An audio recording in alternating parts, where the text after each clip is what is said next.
Welcome. Let's start with a quick introduction. I'll share a bit about who I am and why this topic matters to me. This will set the stage for everything we'll explore together today. Let's dive in. Let's quickly revisit what we covered last time. We looked at the biological neuron, the basic unit of the brain. It has three main parts: dendrites, soma, and axon. Dendrites listen and gather signals, the soma sums those signals up, and the axon fires when it's time to send a message. Artificial neural networks mimic this process, using inputs and mathematical functions to replicate how neurons communicate. This foundation sets us up for what's next. Let's start by getting to know McCulloch and Pitts. These two were pioneers in the early study of how the brain might work, especially when it comes to thinking and decision-making. They developed one of the first mathematical models of a neuron, a simple but powerful way to represent how nerve cells process information. Their work laid the groundwork for what we now call artificial neural networks, the foundation of much of today's AI. Understanding who they are helps us appreciate how far we've come. Let's take a closer look at the MP neuron architecture. This is the foundation that shapes how information flows and gets processed. Think of it as the blueprint for how neurons connect, communicate, and compute.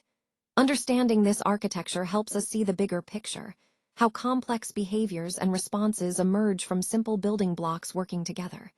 It's the starting point for everything we'll explore next. Now, let's dive into the math formula that underpins everything we're exploring. This formula isn't just numbers and symbols, it's the key to unlocking the patterns we see. By understanding it, we can predict outcomes, solve problems, and make smarter decisions. It's the foundation that supports the ideas we'll build on next. So, keep this formula in mind as we move forward. It's more powerful than it looks. Here, we're looking at a key rule that guides our work on the MP diagram. It's simple but powerful. The value needs to be greater than or equal to theta. This condition helps us decide where to focus our attention on the board. It's a threshold, a gatekeeper that filters what matters most in the data we're analyzing. Understanding this rule is essential before we dive deeper into the diagram itself.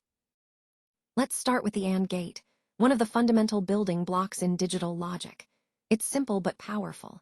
The AND gate takes two inputs and only gives an output when both inputs are true.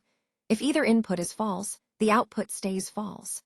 This basic rule helps us build complex decisions in circuits, where multiple conditions must be met before something happens. Understanding the AND gate is key to grasping how computers and electronics make choices. Now let's look at our second example, the OR gate. This simple logic gate outputs true if any one of its inputs is true. It's like saying, if this or that happens, then do something. It's a fundamental building block in digital circuits, helping us make decisions based on multiple conditions. Understanding how the OR gate works is key to grasping more complex logic systems. Let's take a moment to consider the limitations of the MP model. No model is perfect, and this one has its blind spots. It simplifies complex behaviors, sometimes missing subtle nuances. It assumes ideal conditions that don't always match reality. Understanding these boundaries helps us use the model wisely, not as a strict rule, but as a helpful guide. Recognizing where it falls short opens the door to better, more flexible approaches.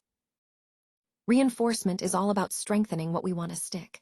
It's the process of making ideas, habits, or skills more durable over time. When we reinforce something, we're not just repeating it, we're connecting it to meaning, context, and reward. This makes it easier to recall and apply later. Whether in learning, behavior, or teamwork, reinforcement helps us build lasting change that doesn't fade away. It's a key step in turning effort into lasting results.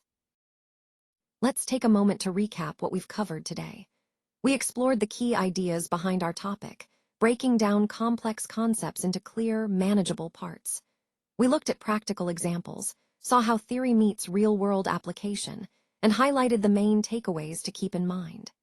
This summary ties everything together, making sure we leave with a solid understanding and a few fresh perspectives to carry forward. To wrap up, practicing with questions like these helps us solidify what we've learned. It's one thing to understand ideas, it's another to apply them confidently. So let's keep testing ourselves, exploring different angles and building that muscle. Practice is where knowledge turns into skill. This video was created with SlideSpeak. Visit SlideSpeak to turn your presentations into engaging AI-narrated videos.